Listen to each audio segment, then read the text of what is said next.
the way to live, to source peace from within is to give peace, is to live by giving, not by receiving, because the world has never given us the best thing. And believe that what you do to someone, being able to communicate, being able to say, well, I'm going to do something good, even if I'm not, even if the world hasn't done good to me, I'm sure you'll find some joy like I did.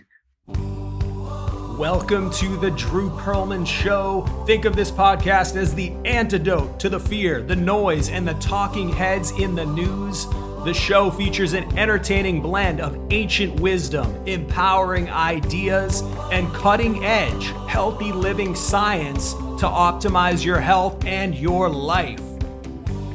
Let's dive in and get started. Today's guest on the show is Hyppolite Ntigurirwa. And Hippolyte is an artist, activist, and founder of Be the Peace, an organization focusing on the use of art to halt the intergenerational transmission of hate and to promote the power of cross-generational healing. A child survivor of the 1994 genocide against the Tutsi, Hippolyte continues to promote reconciliation and peace throughout Rwanda. He joined Yale University as a Greenberg World Fellow in 2020 and continues as a research fellow at the Shell Center for International Human Rights. He also has a brand new book on the way called A Boy Called Hyppo. Welcome to the show, Hippolyte.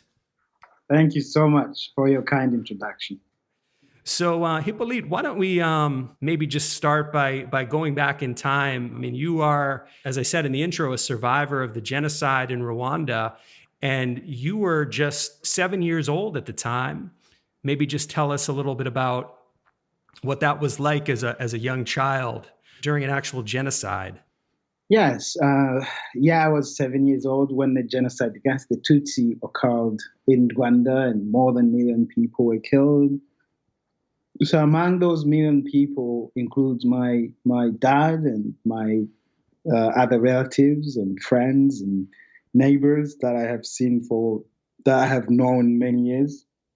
So, and when it occurred, when it started, I guess as a child, I couldn't know that it was on the way, but people who were grown up, they could see, because the killings and trial of the genocide didn't start just in April 1994, because it was taught for so long before then by the hatred was taught for so long, for generations, by the government that was on power then. So, well, it's, how can I say what was the feeling? It's just like I was trying to survive every day, every second. Every second would be a second of death, or as every second would be a second of miracle and survive.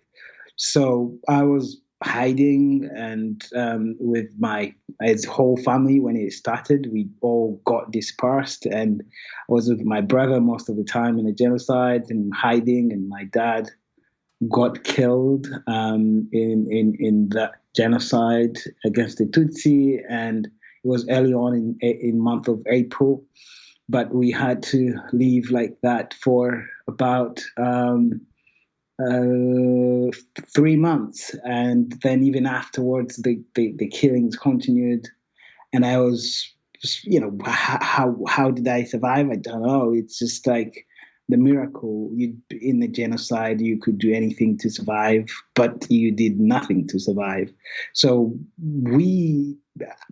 myself, saw people being killed. I was a child slave for the killers at some point, and we used to go and fetch waters for them. They could use after killing people. We could see them killing in the neighborhood. And the killers could take us as children to children who we were waiting to be killed as their celebration of finishing off the Tutsi.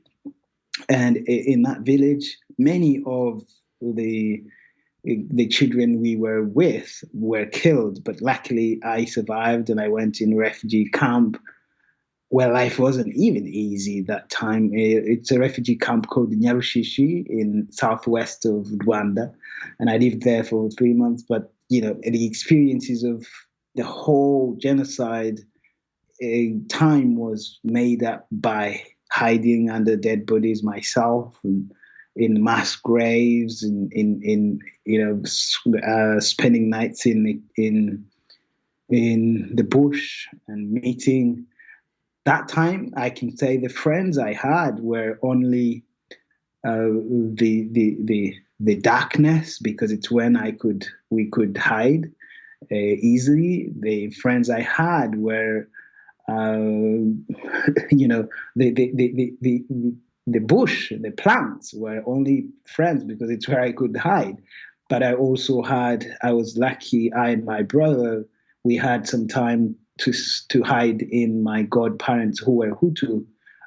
We spent some time there. They hid us, but then as it became very intense, it couldn't be possible for them to because it became very intense, and killers were trying to go into the houses and check if there are Tutsi who are hiding there. Anyway, so all those are experiences that I mentioned, and they were not necessarily that they happened one after the other, but it would happen today or tomorrow. And then, so it's a mixture of all those. That's what I can call the experience of surviving or living in the genocide. Seeing people being killed, seeing your friends and your relative being raped and waiting to be killed, and seeing people you've considered as neighbors, as people, as parents, like your parent, killing children, women, and men, and chanting how good they are and how bad that the Tutsis were, and they deserved to be killed. And it was just hatred that was driving that. And I don't know if I can describe. It's a lot. It's just like it's hard to describe. Yeah. Well, Hippolyte, you said before that many of the killers some of them were family, friends, and neighbors, which, seems incomprehensible that some of these people were your neighbors. Were they former friends? Yes, people who were reading the list, who were trying to find us in the first week when we hid. We could hear that people they still live there. They still live in my neighborhood where my mom still lives today, and they got punished. They got sentenced. They went to prison. They're back in the community, and they live there, and they're building the country with survivors, with other people. But what I have to say, what it means is,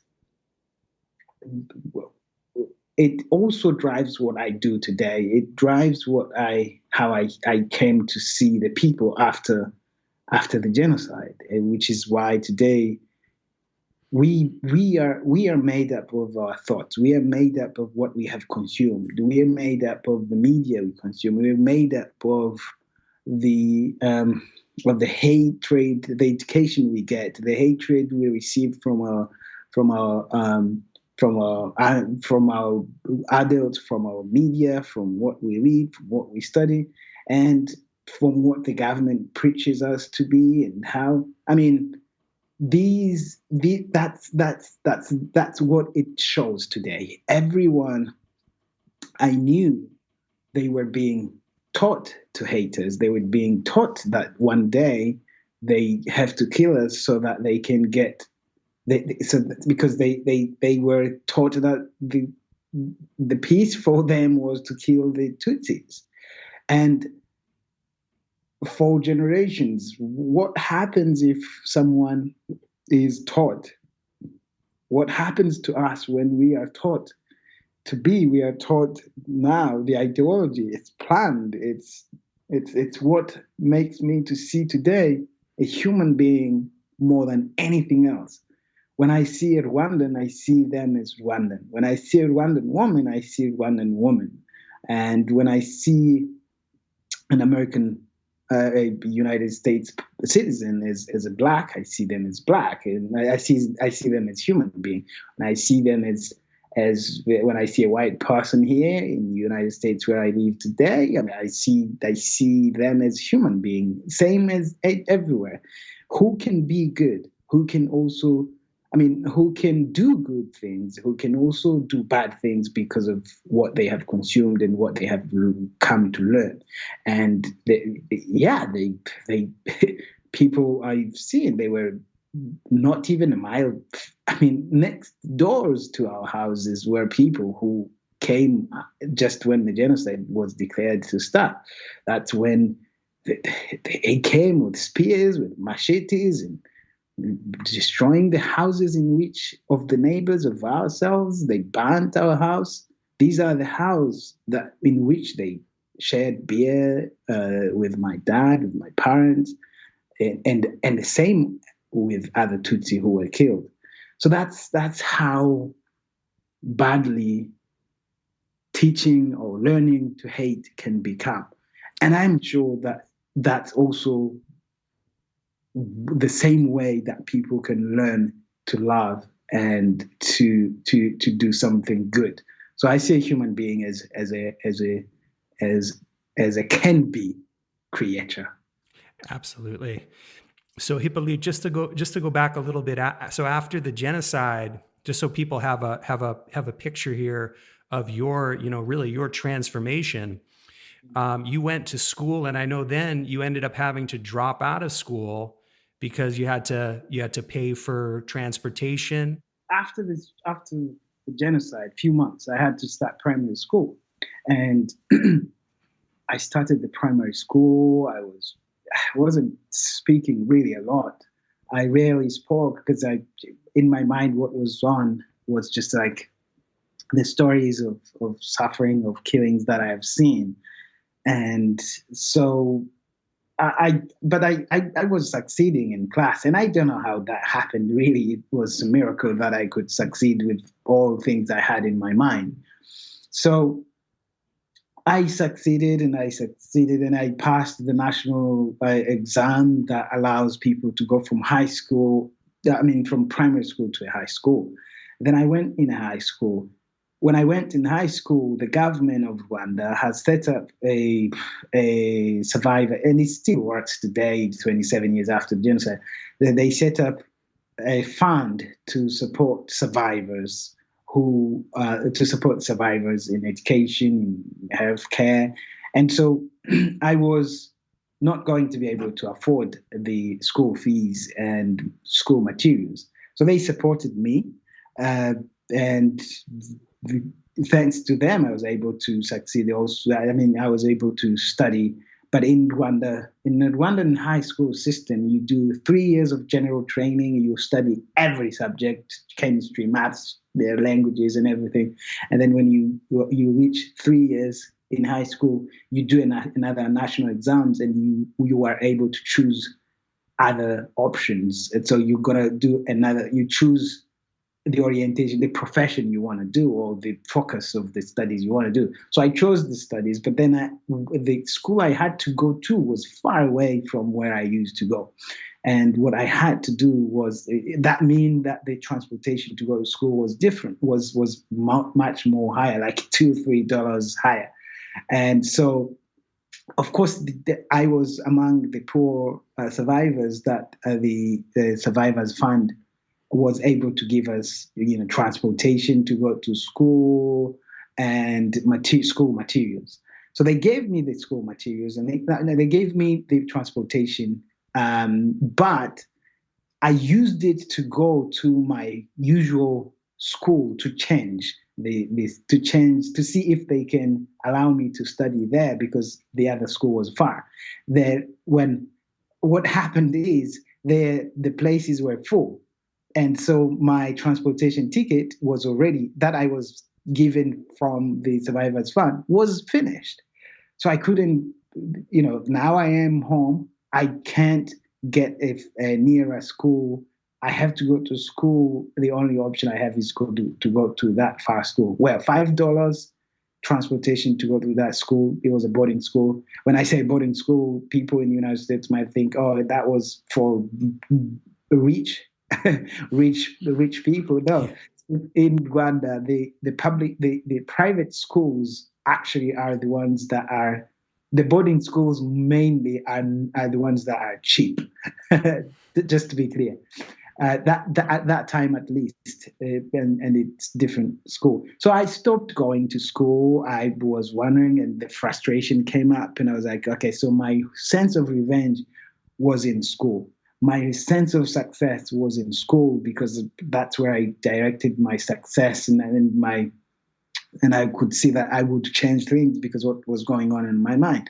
But then what happened is the frustration guided me or led me to think, oh, this is because of the people who killed my father, who killed my cousins, who killed or other people or my relatives. And I said, well, and my mom in that time, my siblings couldn't help because we were poor, we didn't have land, our house was burnt down, and then, it wasn't possible. So I started thinking, well, the only option that is left is to become a killer and do revenge. And I started thinking that's a profession that I have to do, to become a killer and do revenge and kill people as a profession to change things. And so I started going to where my dad was killed to the church called Mibirizi in Southwest, where I, close to my family where we lived. Well, I used to go there trying to have this virtual conversation with my dad saying I'm going to do revenge because it was like, where do I get inspiration of what to do? But then virtually, when I say virtual conversation, it's just like meditation. But I wasn't getting really the go ahead from my dad, if I may say, through that meditation. And I was like, well, I was trying to find, and I to find a way. And I attempted to join the military so that it would be a best strategy to go in the army and then be able to learn how to kill. And I was too young. They said you can't. And then, anyway, long story short, a Congolese medical doctor called Thierry Kalombo met me, and he met me because he worked in the hospital very close to that church. He met me when I was wandering around and coming out of the bush where I was wandering around the church where many people were killed. He saw me. He was doing his evening walk, and then we talked, and I said I'm not going to school. He asked me why, and and then he was like, bring me your grades tomorrow, and then we see. Well, and I went back to school having that idea of probably becoming a killer. But then when I arrived at the school, he helped me throughout the 3 years of my high school that was remaining. He gave me tickets and everything every time, and he was really supportive of me. So then I went back to school with that idea. And later on, the idea of becoming a killer changed through my study of sociology, knowing how people interact, and so that's what happened. And when I was introduced to sociology, because I was being trained to become a primary teacher, that's the time I was introduced to sociology, and they said sociology was the study of interactions of people.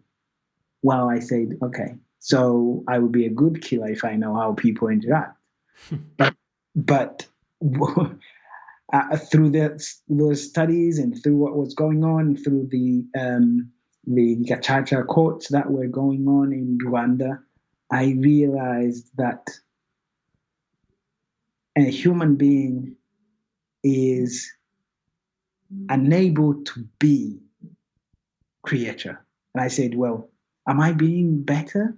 Is this a good way to change? I started thinking, oh, I am a child of a person my father is killed because of genocide. So if I'm going to kill someone, I will be making them, I will be making their children feel like I'm feeling now. And I was like, okay, so what, this is not the best way. I'm becoming as bad as them. And then I changed my mind, went into realization that, what was killing us was a result of hatred that was taught for so long. So I said, well, I'm going to preach, I'm going to teach, I'm going to be the peace, I'm going to preach peace, and I'm going to forgive, which is the path from then I am on. Wow. So Hippolyte, would you say that decision to forgive, I mean, was that something that like sort of happened steadily over time as you were studying sociology, or is it the type of thing that just hit you all at once, or is it something that sort of just like steadily happened, to make that really powerful decision?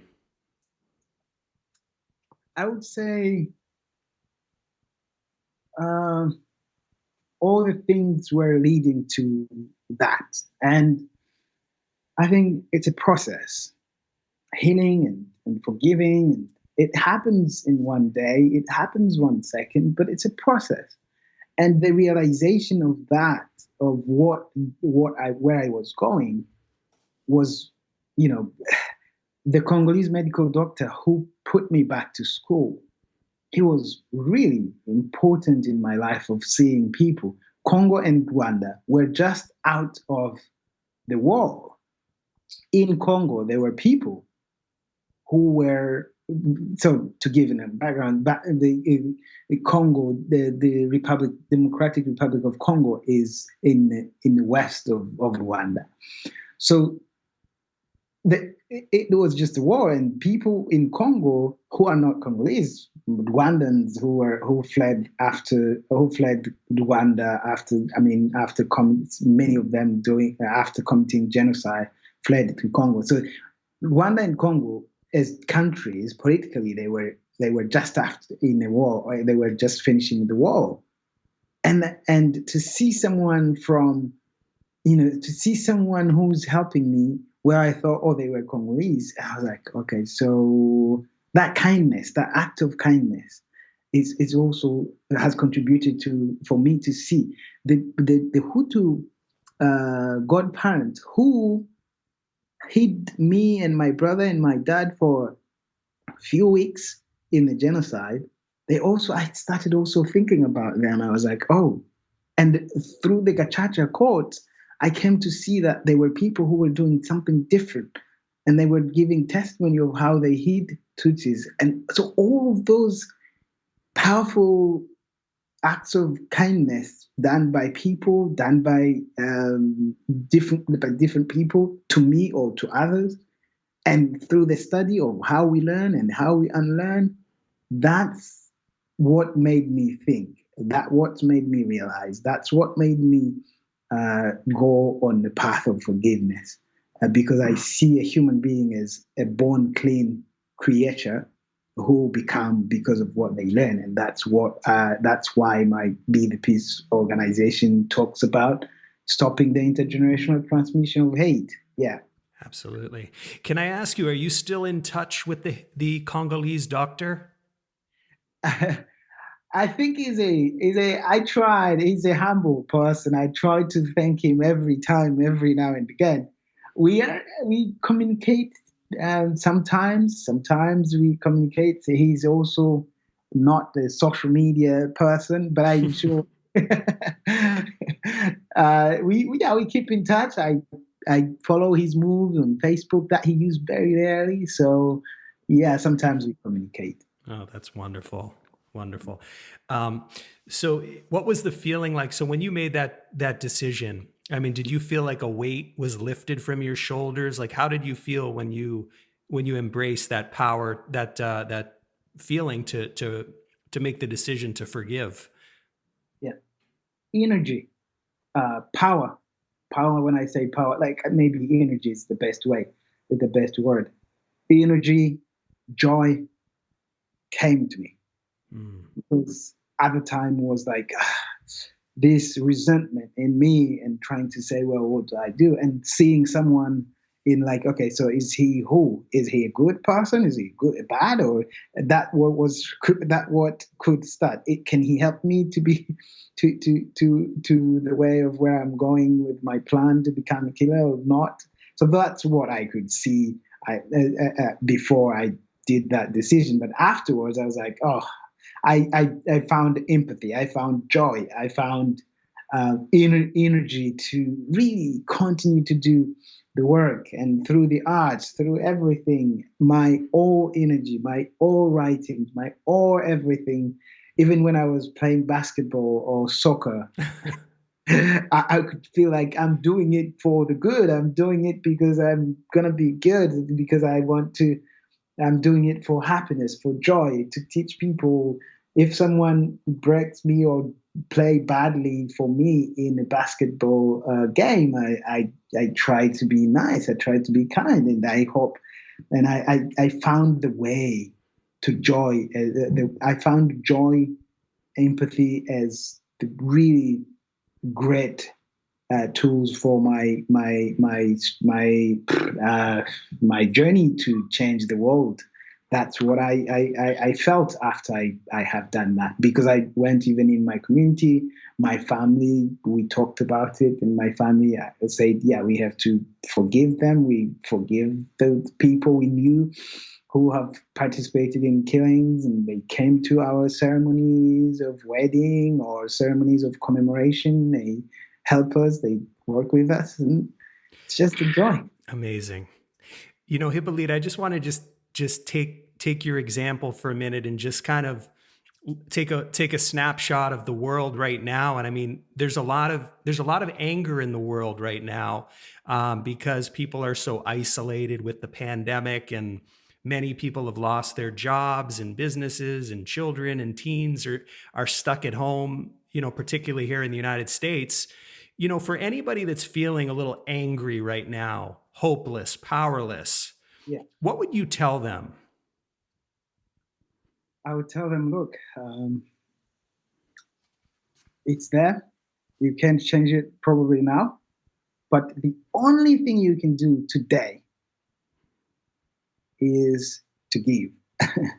The peace, the joy can probably can never come from anywhere outside of myself. And when I say myself, don't get me wrong. I'm not talking about that. You know, we have everything, money, and sometimes we are thinking, oh well, if you think about it, that even people who have billions and billions of money, who are now in worry, who live in worry, they go to sleep and they're like, oh God, I hope I wake up safe tonight, tomorrow, because they think maybe where they have got money is you know, someone is trying to kill them or what. What I'm trying to say is my method to peace, and my method of the method of Be the Peace as an organization, as a method, is peace is what you give, not what you ask others to give you. And the same as joy, same as love. Today you might be homeless, you might be out of job, you might be out of what, but I'm telling you, probably someone coming to you and give you $1,000 today might not probably make you happy than you waking up and say, well, I'm going to go, and you are hungry. I understand. You might be homeless, but you probably would get up in the morning and go and, let's say, do the shoveling or do something for someone, or say something for someone, or make a call to your friend and say, look, I know you're a good person. You're my friend. Maybe that will give you the best feeling than $1,000. So it might sound really naive. It might sound really, of course, abnormal, because the normality we have embraced is the normality that tells us, look, when you suffer, you have to make someone else suffer, and that's what makes us good. No, the way to live, to find, to source peace from within is to give peace, is to give, to live by giving, not by receiving, because the world has never given us the best thing. And believe that what you do to someone, being able to communicate, being able to say, well, I'm going to do something good, even if I'm not, even if the world hasn't done good to me, I'm sure you'll find some joy, like I did.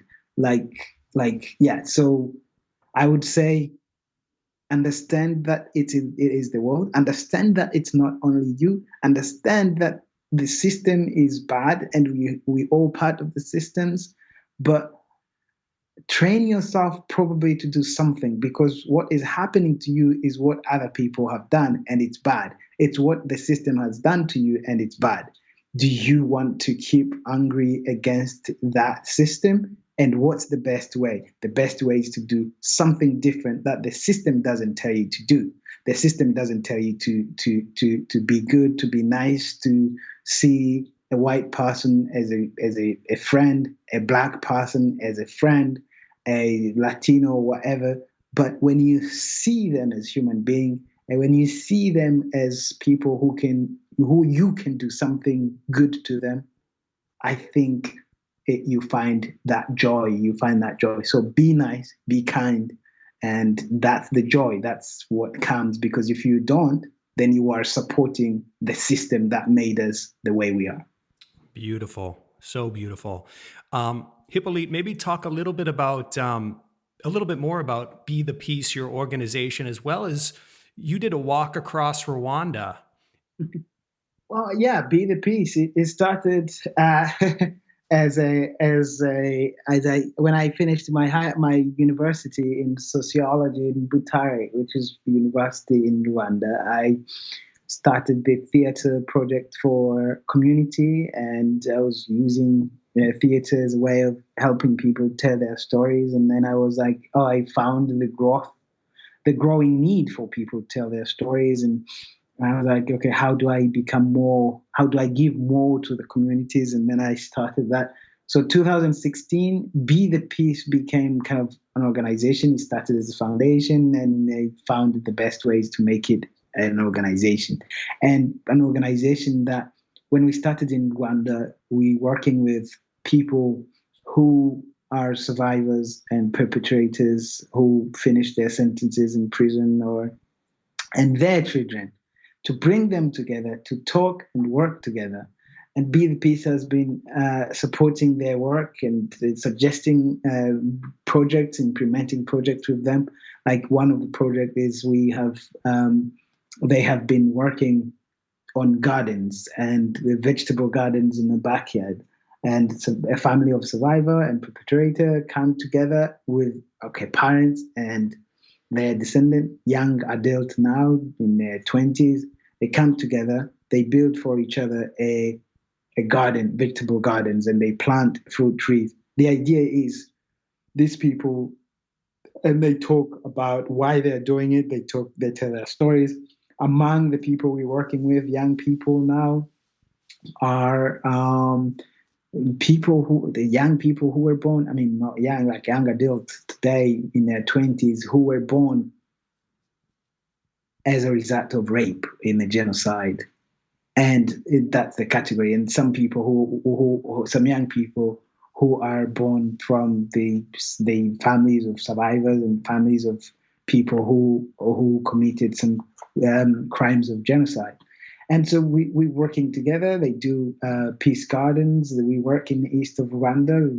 We also do go in schools and give talks, and we give also cows, because a cow in Rwanda is milk is, when you give someone a milk or someone a cow in Rwanda, it's a very big thing. It's a pact of friendship forever. And we're trying to buy cows as Be the Peace. And when I say we've been trying to buy the cows, and it's a project where we have been giving cows to different families as we are able to find funds. Slow by slow, we have given some families cows, and when when the cow give birth, then they take turns in milking it. and also they pass the cow on to another family so that they become. So it's a kind of a grassroots community-based organization, which is now becoming, wherever I've talked, people have get in touch and say, can we have Be the Peace in the United States, in the UK, and other countries? And I'm making it as a global network of community of people who are trying to promote the transmission of love and peace instead of transmission of hate and violence and trauma to the next generation. So that's kind of how we do it, and it has been funded through my 20% and 20% salary that I have been getting from other work I've been doing. So, but some individuals have also contributed. But that's what we're doing, and what is going to be in the United States or other countries, it's going to be also that basic idea. I live, the way to peace is to be the peace. Only peace can be available if I give peace, if I don't ask for peace. Yeah. Love that. Amazing. Hippolyte, as we come to the end here, just this is a question I ask most of the people on the show, but do you have any daily practices that you do to help keep you grounded and maybe a bit more centered? Well, I would say since I started the realization, I have learned to live by giving. And when I say giving, it's not actual. I don't have lots of money to give, but I started living by giving. When I see anything, any good news, any bad news, anything, I say, what's my role? What's my role? Before I contribute to comment or what's my role? What can I give to this situation? What's my role in this? And it goes back and I wonder, whatever is happening, what's my role? And it's like, crazy, angry, and then busy, tired. And then when I arrive at the point of saying, remember, what's your role in all this? Where are you going? What can you give to the world? That's the practice. And that's what Be the Peace is. You just ask yourself, stop, breathe, learn, say, what's my role? It's not about them. What can you do? Texas is now in problem. What's my role in that? What can I do to be the peace? Can I call a friend there? Maybe that's something I can do. Can I send $1 to a campaign that is going on? Maybe yes. So that's the thing. That's the practice.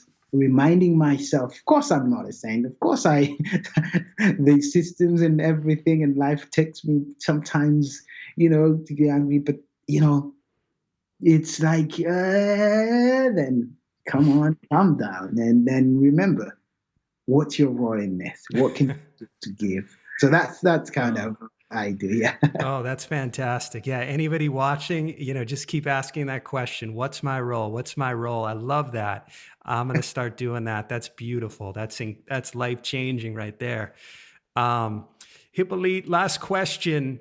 If you had the opportunity, and I ask everybody this question, I'm not sure how old you are, but if you had the opportunity to travel back in time 20 years, what words of wisdom might your current self share with your younger self?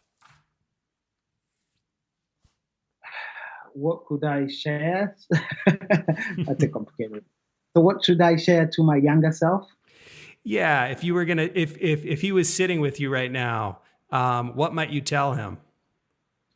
I would say, be kind, things will be well. Live by donating, live by giving. By giving, you will receive more. By asking, you will receive probably less and bad.